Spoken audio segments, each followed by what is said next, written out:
Hello and welcome to Friday Night F4, the exclusive podcast for the Wera Tools British F4 Championship certified by FIA. It is so good to be back trackside for this first weekend of the new season as Donington Park in Leicestershire hosts the championship opener. And keep your eyes and ears open this weekend throughout the coverage for the aircraft taking off and landing right overhead as we are directly under the flight path for East Midlands Airport just next door. A packed grid of 31 cars, a record entry, is raring to go around this fabulous, undulating and challenging national circuit, the perfect venue for what promises to be a fabulous British F4 season. And we have a bumper podcast for you this evening with lots of guests and plenty of great F4 chat. We also have contributions from you, the loyal British F4 fans, as we hear some of the messages sent in ahead of this weekend's racing. There'll be some more detail later on about how you can get involved throughout the season, so listen up. So how is this weekend going to pan out? 31 drivers, a truly international mixed bag of rookies and returnees, all focused on points, podiums and perfect performances. After yesterday's free practice, where there was so little time from front to back of the grid, I think it's fair to say anyone making a prediction this early in the season is being very, very brave. Will experience from last season win the day, or will a newcomer steal the show? Who do you think will leave Donington Park with silverware and a haul of points? Which team will emerge as front runners? And who will go away with some thinking to do before the next weekend? So many questions, so many variables. But this is what keeps us all glued to this world-class championship that is often referred to as the beginning of the journey for those looking to reach the pinnacle of motorsport. Is there another Lando Norris lining up on the grid this weekend? Time will tell. And there is plenty of brilliant racing coming up to help you decide.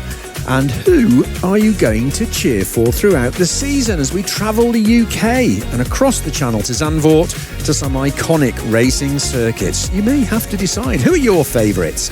It all begins tomorrow, but for now, sit back and enjoy Friday Night F4 from Donington Park.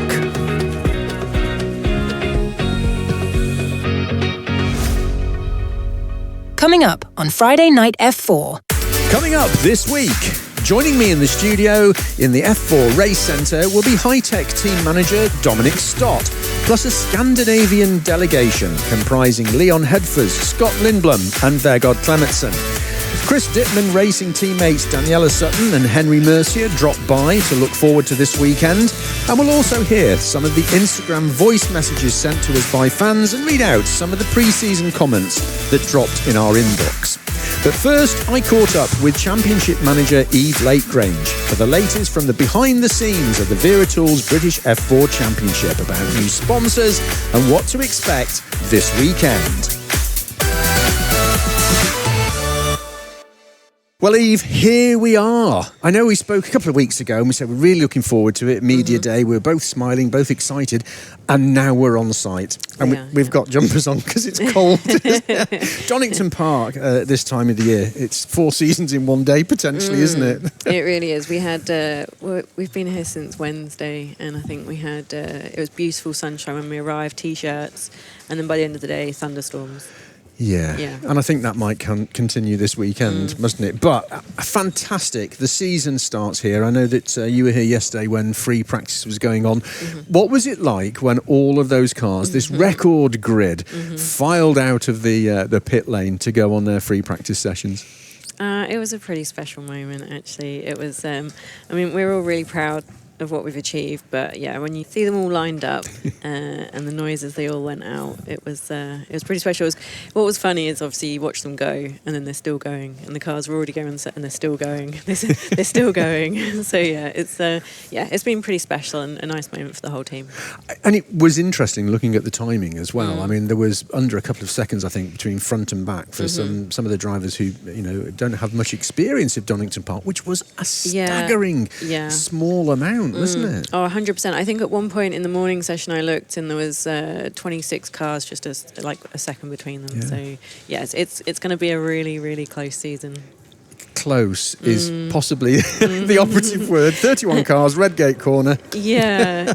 I think the word on the street though is that this is going to be one of the most competitive seasons we've seen in British F4. Yeah. So I just think what a way to set up the season. Absolutely. And there we go, right on cue from East Midlands. I mentioned in my introduction to this evening's podcast that you should keep your ears and eyes open for the planes going over. I wonder where that one's going. I bet they're going off somewhere nice and warm. I know. Just this morning we were watching, one was going off down to Faro in Portugal, and I looked at the weather forecast down there and it's 24 degrees.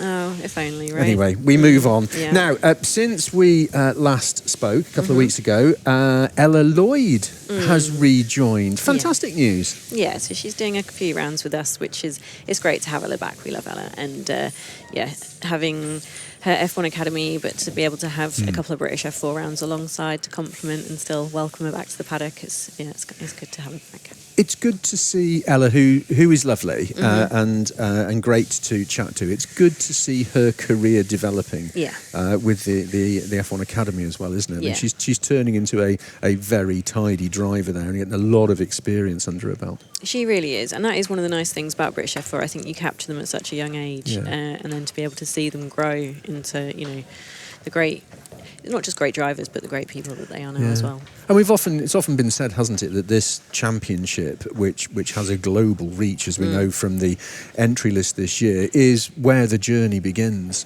for these drivers. We can name drop, can't we? Oh, of course, yeah. Lando. Yeah. We have to mention Lando. It seems rude not to. Yeah. But I mean, it's true, isn't it? I mean, and it begs the question, 31 drivers on the grid this year, is there a Lando Norris there? Oh, I think the numbers would say there's definitely a possibility. Statistically speaking. That's the word I was looking for. That's the one. Statistically That's easy for you to say. Yes, absolutely brilliant. Now, at Media Day, you teased us with some new sponsors that you couldn't mention at that time. Yes. But now you can. So who's come on board? So we've got Cadola. That's a watch brand, so they're going to be doing our pole position award. We loved it. We love the pole position award. I think it's a really professional addition to the championship. So, and the watches, I'm not sure if you've seen them. We've got a few pictures dotting around, but they are pretty nice looking watches. They are very smart. There's a very large one on display just to your left, isn't there, as you come into the F4 race centre. They are very smart. I have mentioned to some of the drivers that if they get regular pole positions and hence end up with more than one watch, I'm always happy to help them out. Yeah, and the great thing, I mean, the same, but the great thing is that they it's not just like one watch. They've got all different ones. So we've got a variety. So I think it's going to be, and they've got some. They're sort of like a racing watch brand. That's kind of like their ethos. So it's going to be really nice to see how those are received by the drivers. Very nice leather strap, stitched leather strap. There's a few that I'm eyeing. There's definitely a few I'm eyeing up. Okay, yeah. Well, I guess because of your position, you get first dibs. I wish that was the case. I think there's a lot more perks to this job. Okay, Cadola, welcome to them. Great to have them on board. Who else? So we've got Bell, obviously the well-known brand, Bell Racing. But they've got a sort of two-pronged thing. So they are doing it's each weekend, it's the most overtakes across the 3 races. So that the driver that achieves that will win a piece of race Bell luggage. Yeah. And then at the end of the season, the person that's had the most overtake throughout the season get a complimentary helmet of a really high spec that will take them forward in their career. So that's an amazing prize because both of those worth having. And those Bell helmets are, we talk a lot about the cost of motorsport, don't we? And people forget, you got Nomex 3-layer, you've got the suit, you've got the boots, and the helmets, which are all bespoke done, aren't they? They're that's a good prize to have. Fantastic. So welcome to them. Well done, Bell. Who else? And then we also have Marsh Sports. So they are their insurance provider, racing insurance. So it's really, really great to welcome them. It's going to be nice to see them around the paddock, getting to know the teams. So it'll be great. Insurance in racing. Exactly, yes. I'm sure that welcome to them. Welcome, yes. Absolutely. We hope they enjoy their association. All of those 3 sponsors and all the sponsors who enable us all to go racing and support by being here and supporting the drivers. So welcome to them. What's going to happen this weekend? I think we're all just going to go out and have a nice time. Yeah. Yeah. I think that's it, isn't it? That's the key to it. There's no point in making any predictions yet, is there? No, I don't think so. I mean, I think there's obviously going to be some, certainly some of the returning drivers, you'd like to think that they're going to be up there. But again, it's such a competitive field. I think what's just going to be really nice is that there's going to be a lot of them, and we're hopeful that we can have some clean, competitive racing. But it's a learning formula, so I think it's just going to be one to watch, isn't it? I think it's just going to be exciting to see what they can all do. Absolutely. We spoke at Media Day about you having to rethink the class of 2026 photograph because there are now so many drivers. Have you got a plan? Like on each other's shoulders, maybe. Excellent. Yeah, go higher but not wider. I'm up for that. That would be great. The smiles on their faces will be good to see. It's Donington Park is one of those fabulous circuits that I love. I drove around here many years ago. It's so undulating, it changes, but it's a beautiful setting, and I suspect we're going to have an absolute sellout crowd here this weekend, which is good, isn't it? They're all going to be keen to watch the F4 part of the Toka package. Yeah. But we know that from some of the messages that have been coming in via Instagram, which is good. You know, people are looking forward to the season, but big crowds again, big following, social media's up, interest is up, the TV coverage. It's going to be a great season, isn't it? It really is, and we've got the this edition of Saturday live stream now as well. So I think that's just getting the fans even closer, I guess. So yeah, it's great. I mean, hopefully we get the weather for it, and but we're very happy to welcome the fans back to Donington. So yeah, absolutely. Well, you're a star of the podcast, so now we've got the Saturday TV coverage. Are we going to get you on the telly as well? Oh, you watch me. with your Cordula watch on. Oh yeah, what time's assembly area? We've got it off to a tee already. Eve, fantastic! What a great way to kick off the season here at Donington Park. Good to see you. Yeah, and you. Thank you. Next up, Hitech team manager Dominic Stott. No stranger to race wins for both drivers and as a team. He dropped by to look ahead to the 2026 season. And I started by asking him how strong is this year's driver lineup? Yeah, we're looking good. I think the grid in general is looking very strong. Obviously, big grid this year. So, yeah, we've worked hard on our lineup, and hopefully we've got it right. But yeah, we'll have a go as we do every year. It's interesting. We'll talk about your team at Hitech in a moment, but it's interesting looking at the sort of wider international level now, and there's some drivers coming in. There's a big contingent from the USA, and they're fired up for this. Plus, we've got last year's returnees who are fired up because they've got a year of experience, and then we've got some rookies coming in who are fired up because it's their first season in F4. I think fired up's going to be my word of the day here.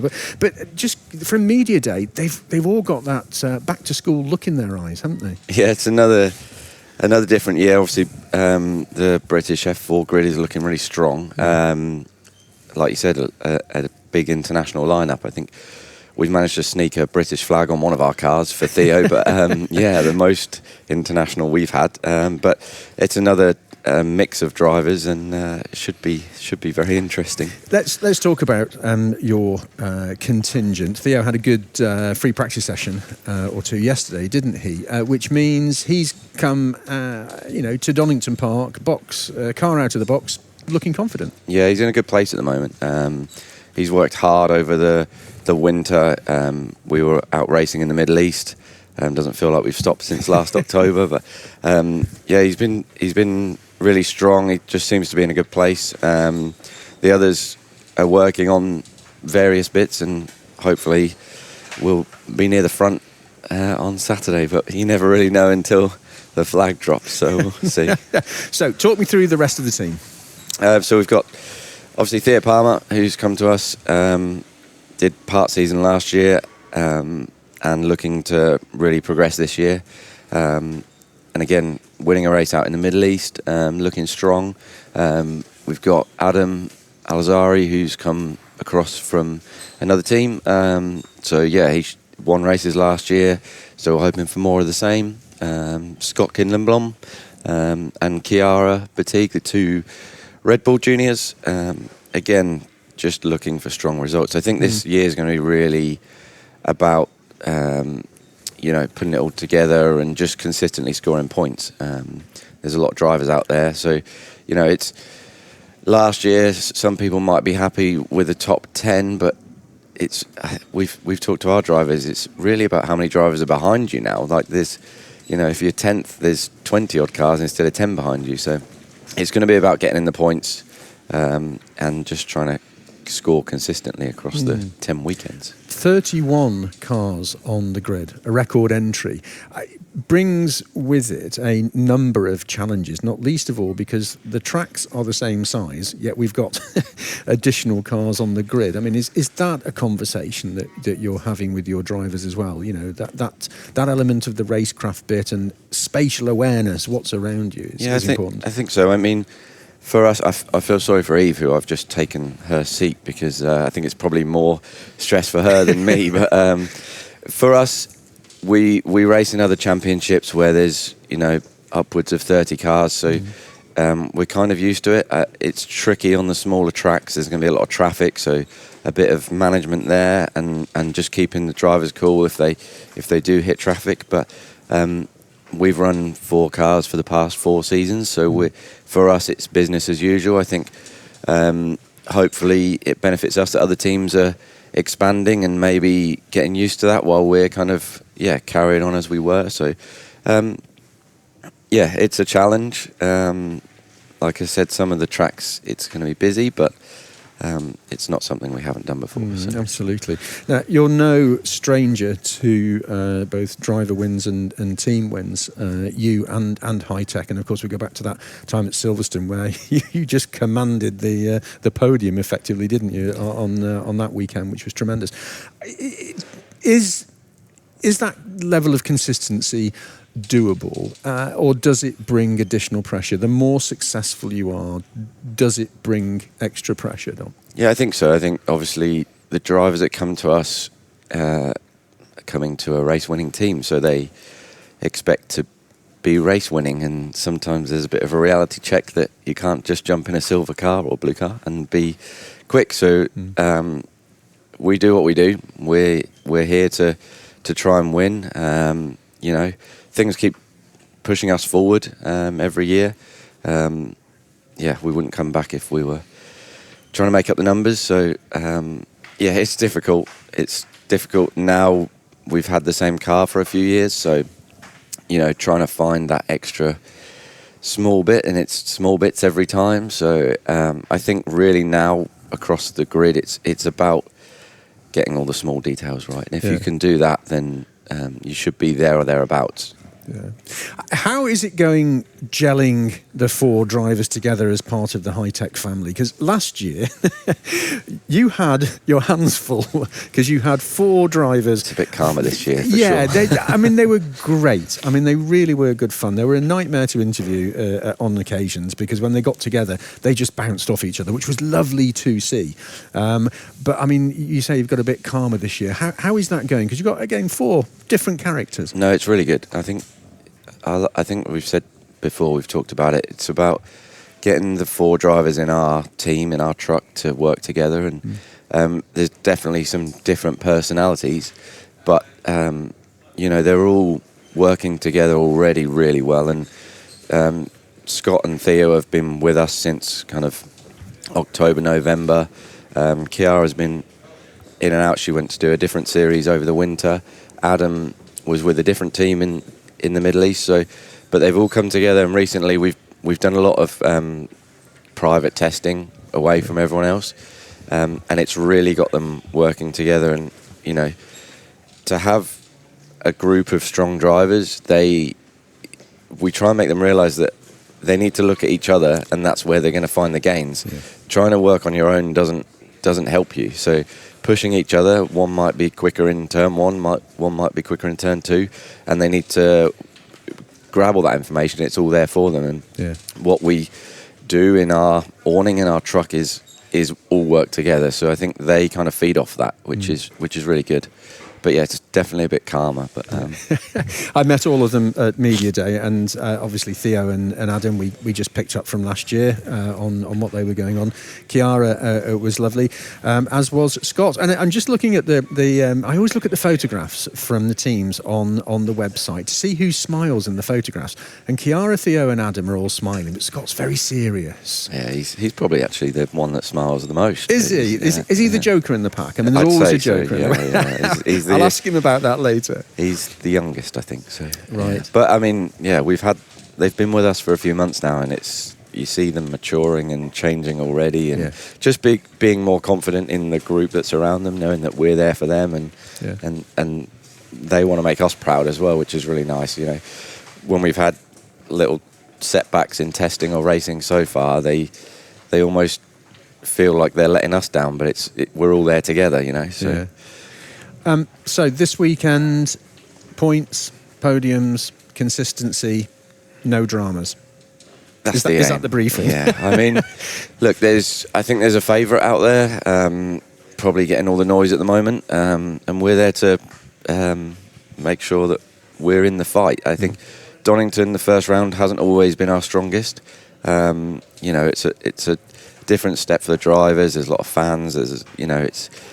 But we've done as much as we can, and we'll try and get some good results. And I think we're in the mix for sure. It's just putting it together. It was close yesterday testing, so yeah, if we can get the small details right, then we should be in the mix. But there's a lot of good drivers out there this year.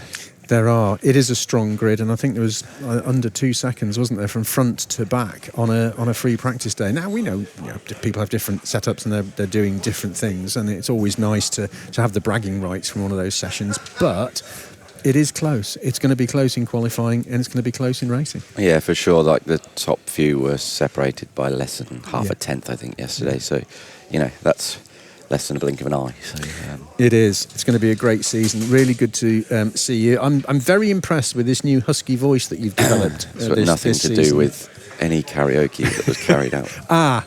Okay, right. Come on, fess up. What is your jam, your go-to karaoke song? Oh, well, my favourite band actually is a band called Nizloppy, the JCB song. I don't know if you've heard of it, but so we had to do a little bit of that last night. Nizloppy. Yeah. What are they? Who are they? What do they do? Where are they from? They got a Christmas #1 many years ago with the JCB song, and I think actually Lando Norris gave him a shout out the other day, so it now sounds like I'm copying him, but yeah.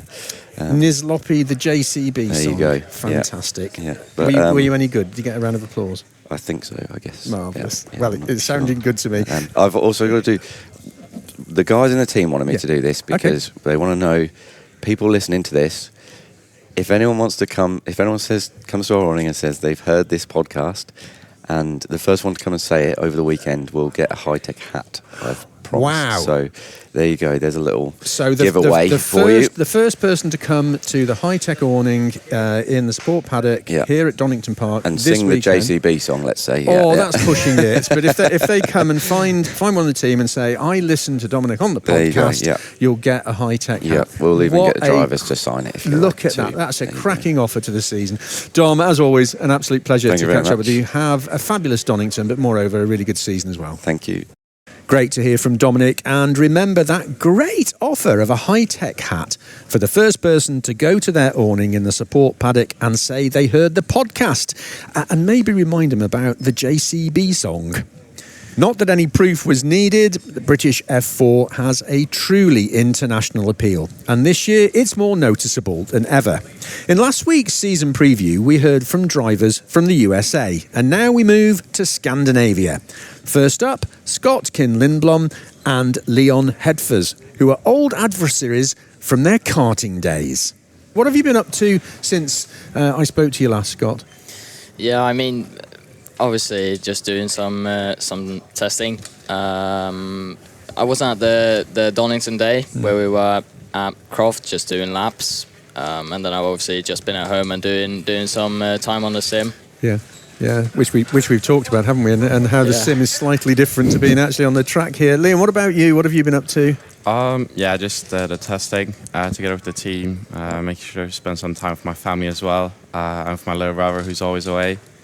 and just training and just prepping for this race weekend and the coming weeks as well. Yeah, we'll talk about that in detail in a minute. But you two know each other from karting days, don't you? You're both smiling, which is good. So friendly competition, which is good. Leon, just let's start with you. The testing session yesterday. Were you happy with how that went? No, we're struggling a lot with pace. We had some few issues that I think we fixed for now. So yeah, just we look at the things I can do better, and I'll do that better for tomorrow, and then try and optimize everything. But enough day, it's just for us to get an understanding of things. But for sure, it was not ideal yesterday, as we were not where we want to be at all. But I'm sure we can bounce back. Yeah, it was only a test day. That's the whole point of testing, isn't it? Yeah. And free practices to find out where you need to improve. Yeah. But you're smiling, which is good. You're both smiling. Fantastic. Yeah. Apart from, Scott, on the photograph, your official photograph on the website, you're the only one in the team not smiling. Yeah. Yeah, you smile all the time. Yeah. I don't know. It's thing just serious, maybe. I'm not sure. Now, I know that you had some frustrations as well, Scott, with testing yesterday, didn't you? Not having had a great deal of time around here at Donington, but like Leon, I guess you know where you can pick up that time and how you can improve. Yeah, no, for sure. Just obviously looking at data and just trying to find the biggest time losses and just try to go on track and obviously do it better. Yeah, absolutely. Now, away from the racetrack, obviously you don't have a vast amount of time, either of you. You're on the sim or you're travelling or doing whatever else. But, I mean, Scott, you were saying to me, home for you is about 2 hours north of Stockholm. So I've already got this picture of somewhere quite remote with lots of snow and a good drive to the nearest store. Does that about sum it up? Yeah, I mean, kind of. We are in a small village, about 3,000 people, and then we have two bigger towns, like 25 minutes away, and obviously we have a small shop, which are just a walking distance. That's not too remote, then, is it? It's not so bad. No. Not as bad as it could be. What about you, Leon? Where about home for you? I live in Stockholm, so it's quite... in Stockholm itself, right? Where I okay. live 10 minutes out, by this suburban town. But there's a lot of shops there. There's also walking distance for me. But yeah, it's quite close to the sea. The water like comes in. Just a lot of nature also integrated, which is quite nice. Especially like when you're always on the racetrack and always by cars and stuff, you can just go home and just go away from everything, which is nice. Yeah. And there's also golf courses there. I'm not that good at golf, but it's nice with the nature there. But yeah, no, it's quite nice and calm there, especially... I think if I were to live in the city center of Stockholm, I have friends that do that. It's quite hectic, like with the subway. There's always a lot of people and the traffic and everything. Like it's a bit nice to go with your mates in there and eat food and buy stuff. But I wouldn't want to like live there because I like to be far away of it sometimes. Okay, maybe you could move in with Scott because he's in remote, isn't he? I mean, I know you mentioned golf. You say you're not very good at it. No. Okay, fair enough. What about you? Are you a golfer, Scott? No. Okay. Absolutely not. No. I don't know what it is about golf. Doesn't do it for me. But lots of the drivers in different championships all want to play golf, which I don't know. Goodness me, Scott, you and I were talking before about languages, and you both speak absolutely brilliant English. I have no Swedish whatsoever. I struggle with a couple of other European languages. But you were saying to me that it's sort of if you're a racing driver, it's almost expected that you will speak English, and that seems to be the norm. Yeah, I mean, I think it depends on the country you're racing in, almost. Of course, yeah. But I'm not really sure why or how. I just think that it's expected for people to speak English in a way. Yeah. I'm not sure, to be honest. Yeah. What about you, Leon? Your English is excellent, as is Scott's. So, I mean, do you speak any other languages? I speak Swedish. Obviously. I can speak a bit Persian with my mum, not that much. Persian, okay. And I learned German in school, but I don't remember anything really. Wow. So do you use Persian at home? No, really. My mum speaks Swedish. She's lived in Sweden since she was like 10. Wow. But if you go karting in Italy, then they expect you to know fluent Italian. Do they? Yeah. Right. Because they don't know any English really. So, yeah. Yeah, they are really bad at English, to be honest. Yeah. The Italians are? Yeah. Okay. Well, hopefully they won't be listening to this. So no. They probably wouldn't understand, I think. So did you have to learn some Italian then? I mean, I only got to know the bad words, really. Yeah. Well, don't say them now. No. What do you think is going to happen this weekend? We've got 31 cars on the grid, which is quite a lot for the championship, a record number for the championship. Lots of people wanting to get points in the bag, podiums as well. How do you think this weekend is going to play out? Scott, what do you think? Now there's the aircraft. You have to get used to that this weekend. I don't know if people hear that. There's an aircraft going. We're right next to East Midlands Airport, and we get those coming in all the time. Did you see them yesterday when you were doing free practice, taking off? And they're really low, aren't they? But anyway, sorry, Scott. What's going to play out this weekend? What do you think? I mean, for myself, I mean, I think it's obviously it's hard to predict what's going to happen, but I'm obviously hoping for myself to take a lot of points on the board and just finish consistently in a good position. Just grab as much points as possible, really. Yeah. And Leon, same for you, I guess. Just constantly improving and just getting better and better and being consistent and always being in the mix. I think obviously with there being so many cars on this track, and the track is only 3.1 kilometers and it's a 60-second lap time almost. I think traffic will be a thing probably. Hopefully everyone is more or less in the same run plan because it's quality and not practice. So I think it'll be a tiny bit messy, but I mean you just gotta get a lap in, and also the feel it's very close. Like it's very small margins, so like a small improvement can set you up quite nicely. Yeah. So I think that's going to play a key part as well. And possibly the weather as well. We've had sunshine and rain within 1 hour or half an hour here at Donington in the past. Now, meeting the fans. British F4 has a big following, and on Saturday you have the autograph signing session where the fans come in, and it's always really busy. Are you looking forward to that, meeting the fans up close? I mean, it's something different for sure. Yeah. And I've never done that ever. I mean, okay. I did Janetta at the British GT weekend, and it was just a lot of people, really, everywhere. But I've never done an autograph session, so it's exciting. Have you practiced your signature with a selfie, just so it looks really cool? Is it a scribble, or did you do a proper name? I mean, you have to be a judge of that. Okay, brilliant. We'll check on that one. Liam, what about you? I practice it in school when I'm really bored, and like the teacher is just waffling. I just look at my pen and paper, like I'm just try something. And the guy that sits next to me, my mate, he always like, what are you doing on paper? I was like, I'm just bored. Just practicing my signature for autograph sessions. But the first time I do the first time I meet fans, so that'll be cool. But no, I mean, it's good that they have someone follows the championship, obviously, because I mean that attracts people to watch a championship and to compete in one. Yeah, absolutely. You mentioned school. That was a grimace or a smile. I can't work out which. Are you a good student? Depends who you ask. Okay, I'm asking you. Yeah, I'm quite chill. What's your best subject? Maybe English, actually. Oh, okay. Yeah, because the English level at my school is very low. And so you're actually very good. I'm actually very good. If I went to an English school, then I would just be mediocre. Genius. Are you still at school, Scott? You don't. So what are your best subjects? I think it's like history and geography is my strong, and obviously English. Yeah. That's my strong subject. I would. Well, you'd both get A+ from me for your English if I was judging it. Really good to see you both. Have a great weekend and a brilliant season, and I've no doubt that we'll catch up throughout the season as well as you step down off the podium, because you're going to get podiums, aren't you? Hopefully, yeah. Fingers crossed. Absolutely. Really good to see you guys. Thank you. Thank you. Continuing the Scandi theme, Argenti driver Vegard Klemetsen dropped by, bringing a little bit of Norway to Donington Park. Vegard, good to see you at the start of the season, part of this edition of Friday Night F4's podcast, Scandinavian contingent. Whereabouts in Scandinavia are you from? I'm from Norway.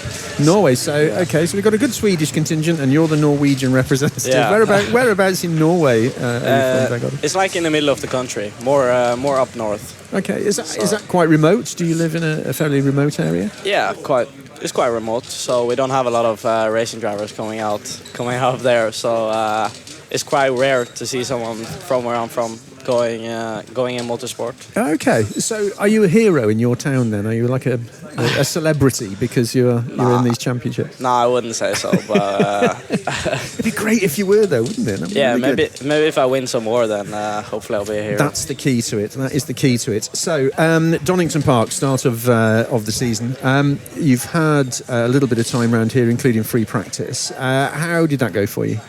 It was quite okay. Top 10 in the first one, and then P13 in the last session. So I think we're just trying to find the grips with the car, and obviously I don't have a lot of experience in the car. I only have like 10 test days up until now. So just trying to figure out the limit and just do my best. A big grid this year, a record grid for the British F4 Championship, 31 cars, which is going to make it quite interesting, isn't it? Because that's an awful lot of people trying to get round some quite tight tracks we have here in the UK.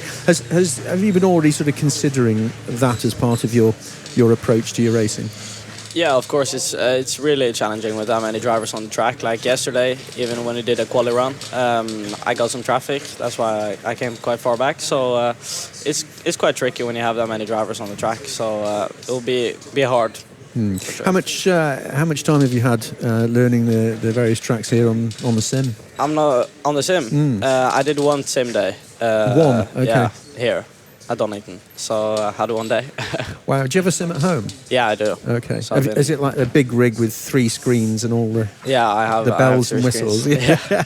I mean, that's essential nowadays, isn't it? If you're taking your racing seriously, if you're a professional racing driver, you need that sort of a rig to learn the circuit. Yeah, I think sim is quite key anywhere, to be honest. Like it gives you a big upper hand. So yeah, I think it's really important to have a proper sim.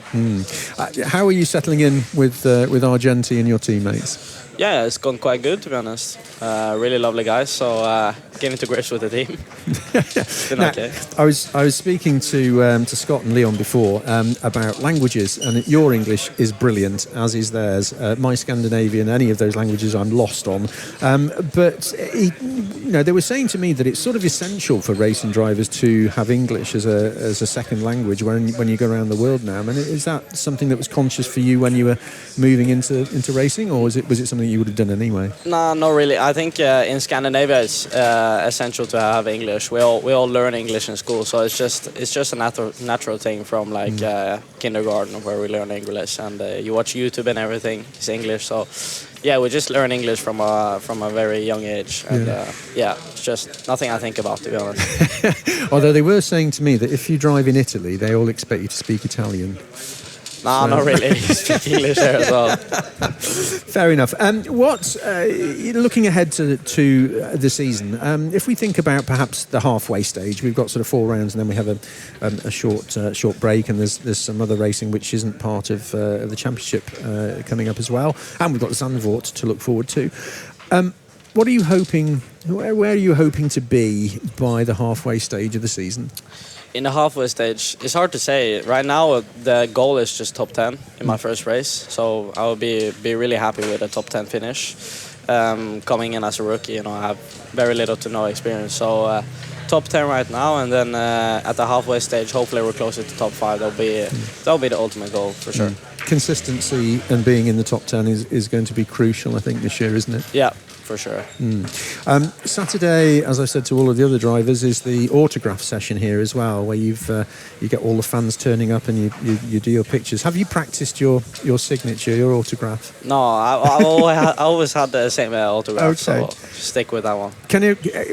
I was saying to a couple before, sometimes it's difficult to read. I used to do it and get the autographs of footballs and things, and I'd get home and not be able to read who it was.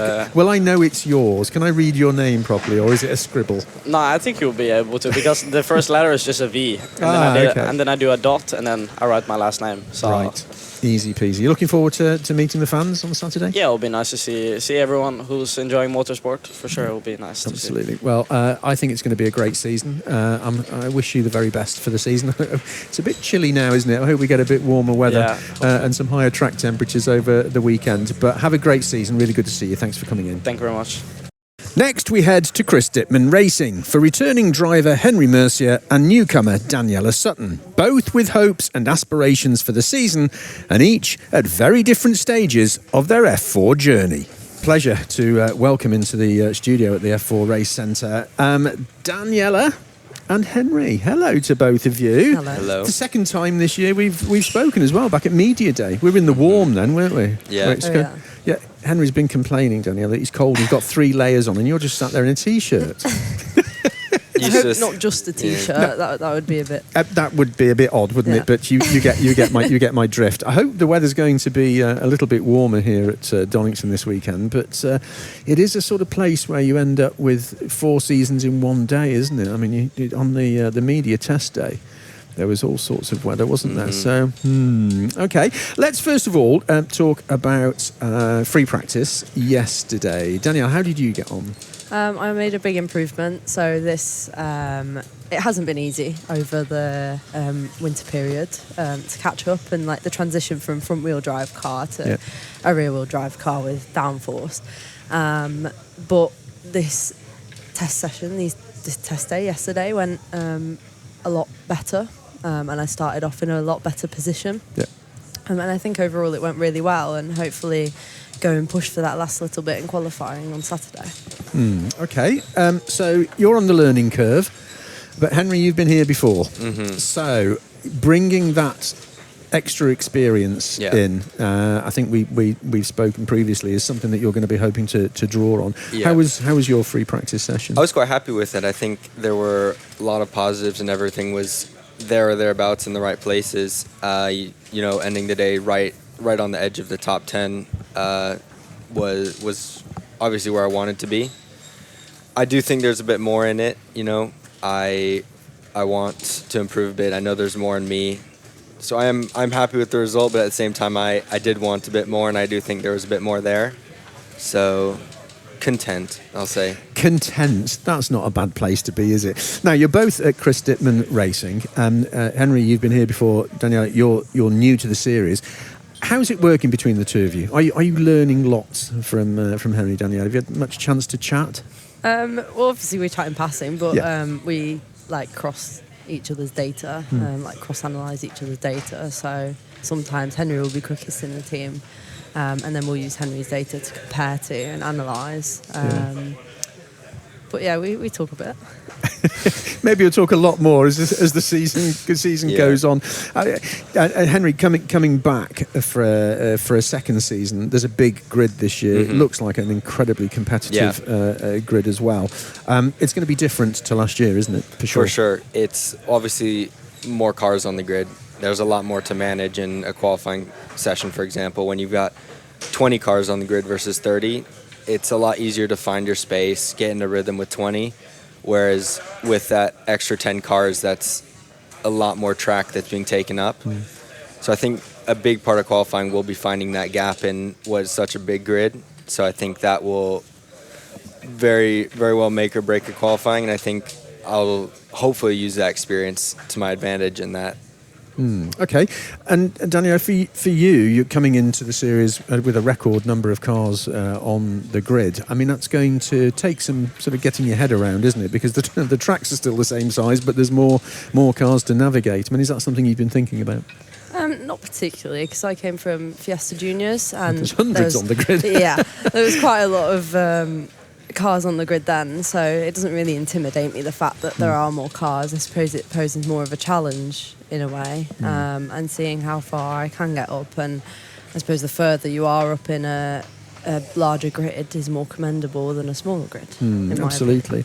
How is that learning curve with open wheel coming from, and as you mentioned, from front wheel drive to rear wheel drive, but how has that process going? Are you on track to be where you want to be, if that makes sense? Yeah, so I want to be in the mix, and that's the main thing for this year. This year is a learning year, and hopefully next year I can push for podiums and be towards the front, and even a championship possibly.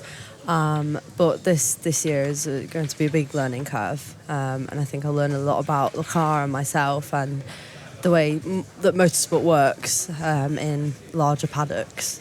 But hopefully the hope is for this year to be in with a shout and just get my hands dirty, to say. Interesting and fascinating phrase used there about how motorsport works in larger paddocks. I mean, there's a lot to learn. Both of you will have experience of this. It's not just the racing, is it? It's all the bits that go with it. It's the media stuff that you're doing. You've got the photograph coming up. You've got autograph sessions coming up on Saturday as well. You've got to look after sponsors, all of those things. You have to be a complete package nowadays, Henry, don't you? Yeah, you really do. I mean, last year was a big shift for me coming straight from karting. I mean, it was never something I even thought about in a karting paddock. I mean, you don't have the crowds, you don't have the media responsibilities, you're not being asked for an interview after a session. So it was a big learning curve that I had to take on, and it was something I had to do along with learning to drive, which are quite difficult cars to drive. So I think it really helps a driver sort of being thrown into the deep end, because you're sort of forced to learn, and I think British F4 makes it quite easy as well. Everyone has got experience on the media side of things, how to help a driver with that, what to ask, not put them on the spot in a way. So they do make it easy, but it is still a big task that drivers have. Yeah, absolutely. And the autograph session tomorrow, you're looking forward to that. Have you been practicing your signatures? Well, I've had my signature for quite a while because we sign off to sponsors and stuff. Yeah. But mine's just my name. Is it done in a fancy sort of scroll, or do you just scribble? Not really. It's probably more of a scribble. Can with a lot of things, I used to collect autographs from footballers years ago, and you get home and you think, I can't read that. Who's that? Will I be able to recognise both of your... You'll be able to know my name. Right. What about you? I'm not really sure. I think every round last year it was different. So, that's another thing. I've got the experience of a year of signing autographs. So hopefully this year I can refine my autograph. That's the challenge for this year. Consistency in your case, Henry, and flourish, or readability with yours. Social media is such a big part of what everybody sort of gets involved in now. More so at your sort of age than mine. I think I'm a bit past it. Do you have big social media followings? Are you big on social media, both of you, Daniella? I wouldn't say like massive on social media, like you see someone influencers, but hopefully it is important to like grow following and hopefully get more views, because that appeals to all sorts and it gets your name out there. So myself and my parents have been thinking of ways to try and grow the following on social media, and it's just regular posting. But I have got like a regular influx of followers each day, which is pretty good. Do you do your own, or do you have somebody do it for you? I do my own. Oh, right, okay. Because I know some people that they have it done for them, don't they? Because they're quite posh. But so, what's your, what do they call it, handle or tag or whatever? How can people find you? It's different on each, but usually if you just search up Daniella Sutton Racing, it'll come up. So. Okay, Henry, what about you? What the social media? Are you big on social media? It was something that I tried at the beginning of last year, and it never really. I never enjoyed it. I never felt comfortable. It was something that I thought took away from my racing. So it was always. My parents were doing it to try and help me, of course, but it was always like they wanted to get a picture of me doing this, picture of me doing that, and it just never really sat well with me. I just wanted to be there doing the racing, whatever, have pictures taken, I post it later. But I never really like to be super involved in it. I prefer to just be in the background. Of course, it is something that every driver needs. I can't say that I don't need it. I do try, but for me, felt like more of a task. Okay. That So I enjoy. how do fans find you then? What's your... I think everything, it's just Henry Mercier 13. Right, okay, there you go. Well, let's hope we've bumped up your followers or disciples or whatever they're called in social media. I don't know. I'm too old for social media, Danielle. I don't think I'm Jesus, but that'd be a good way of just defining money. Okay, so when we leave Donington after qualifying in 3 races this weekend, are you going to be smiling, do you think, both of you? Or are you going to be scratching your heads? What are you hoping to get out of this weekend? Anyway, for you first. I hope I'm smiling. Yeah. I hope it's just a good weekend, and I can push forward and build on my skills that I've already learnt so far. But ultimately, it's an amazing paddock to be in, and no matter what happens, it's just a great experience. And from being that little girl, like 6 years old, wanting to be in Formula 1 and now in Formula 4, is just like surreal to me. So I think no matter what, I probably would come out with a smile because we're in the British Formula 4 paddock. Absolutely. 6 years old, that's when you first decided you wanted to be a racing driver or be a Formula 1 racing driver. Wow. How young were you, Henry? Whenever it was that I first watched cars. Okay. So probably quite young as well. Probably quite young, 4 years old maybe. Okay. And what do you want to take away from this weekend? I want to, early on in the season, I want to just make jumps from last year. I think for me is a big goal to prove to myself that last year wasn't everything that I had. I want to obviously prove to people in the paddock, but mostly prove to myself that I have what it takes. But as well, I think that I want to just be, I think consistency is my main goal, and of course results. So I guess consistently getting good results. I think I'll be smiling. I think I've got high hopes for this weekend. It's already looked good in free practice, so I think I'll be able to carry that on and enjoy it. Okay, brilliant. Good to see both of you. You're smiling now. Let's hope you're smiling come Sunday as well. Yeah. And have a great season, both of you. Thank you very much. Great to talk to you. Right, now it's time to hear from the fans. This season, you can send messages to us at Friday Night F4 via the British F4 Instagram channel, either voice message or text, and the best ones may feature in each podcast. So first, let's hear what dropped in our message inbox. Hello, this is my 2026 British F4 season predictions. So, Drivers' Championship, I think Adam Alazari. He's one of the most experienced drivers on the grid, and also with Hitech, who were champions with Finn McLaughlin last year. So I think he has a really good shot. Also, Dries van Langendonk. He had a really great few rounds that he took part in last year, winning his debut weekend. And also with Rodin, who were up there last year and have won in the past. Definitely, I think we will have quite a close battle this year. Teams champion, I'm not as sure as a lot of the teams have quite a mixed lineup with rookies and more experienced drivers, so you never really know what could happen. I think the usuals like Hitech and Rodin will definitely be up there. I also think we'll see a lot more from CDR. They had their first win last year with Tommy Harfield, and I think we'll definitely be seeing a lot more of that. I have a lot of favourites already, but literally the whole grid is so good. I think the more we get into the season, the more I'll kind of have my favourites. So yeah, I just can't wait for the season to start. I can't wait. Hey British F4 team, my name's Freya and these are my predictions for the 2026 season. So I think it'll be pretty close. It's really hard to choose, but I'm thinking either Dries, Ethan or Theo. However, Ella came in as a wild card, so potentially Ella is a good contender. I think constructors will be pretty close between Rodin, Hitech and Argenti this year, and I think all four Argenti guys will finish in the top 15. Really hoping for that since they're my main team I'm supporting this year. For the 2026 season, my predictions are Dries van Langendonk as the champion in both categories. If not him as the regular champion, I'm saying either Ethan Jeff Hall or Tommy Harfield. For the constructors, I'm saying between Hitech and Rodin Motorsport, it's going to be a big battle. So, because both teams have strong drivers who have good and amazing karting careers, and have strong racing careers if it's not the rookie season. And for me, I'm saying the top female driver will be Chiara Betig, who I believe is going to be maybe in the top 15, but I'm predicting top 20, 100%. And in the text, we asked about favourite drivers and predictions. Let's see what we've got in the inbox. Charlie Gaze says, difficult decision.